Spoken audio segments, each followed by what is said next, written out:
Moscow সহ রাশিয়ার বেশ কয়েকটি অঞ্চল লক্ষ্য করে স্থানীয় সময় শনিবার সারারাত ড্রোন হামলা চালিয়েছে ইউক্রেন। তবে মস্কোর দিকে যাওয়ার সময় আকাশে থাকা অবস্থায় একটি ড্রোন ধ্বংস করা হয়েছে বলে জানায় মস্কোর মেয়র সের্গেই সোবিয়ানিন।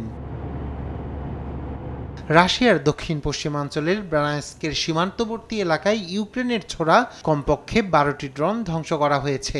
ওই অঞ্চলের গভর্নর আলেজান্দার বোগোমাজ টেলিগ্রামে বিষয়টি নিশ্চিত করেছেন। কুর্স্ক অঞ্চলের ভারপ্রাপ্ত গভর্নর আলেস্কি সোমিরনভ টেলিগ্রামে আরও জানান, চালকবিহীন 2টি ড্রোন ভূপাতিত করা হয়। এ অঞ্চলের আংশিক এখনও ইউক্রেনের দখলে। স্থানীয় কর্মকর্তারা বলছেন, প্রাথমিক তথ্য অনুসারে ড্রোন হামলায় ঘটেনি কোনো হতাহত বা ক্ষয়ক্ষতির ঘটনা। এই ঘটনায় ইউক্রেনের পক্ষ থেকে তাৎক্ষণিকভাবে কোনো প্রতিক্রিয়া জানা যায়নি। ইউক্রেনের হামলায় ক্ষয়ক্ষতির বিষয়ে বরাবরই কম তথ্য প্রকাশ করে আসছে রাশিয়া। এদিকে শনিবার ওয়াশিংটনে মার্কিন যুক্তরাষ্ট্রের ঊর্ধ্বতন কর্মকর্তাদের সাথে সাক্ষাতের পর রাশিয়ার ভূখণ্ডের আরও গভীরে হামলা চালানোর অনুমতি দেওয়ার জন্য চাপ বাড়িয়েছেন ইউক্রেনের প্রেসিডেন্ট ভলোদিমির জেলেনস্কি।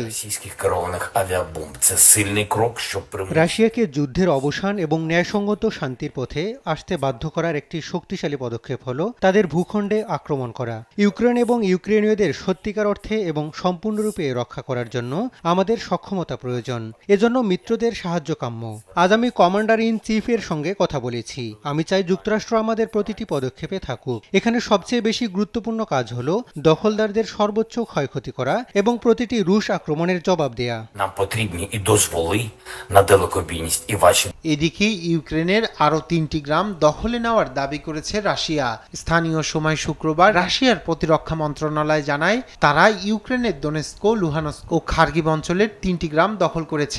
ইউক্রেন রাশিয়ার সীমান্তবর্তী কুর্স্ক অঞ্চলের অভিযান শুরুর কয়েক সপ্তাহ পর এই গ্রামগুলো দখলের কথা জানালো মস্কো।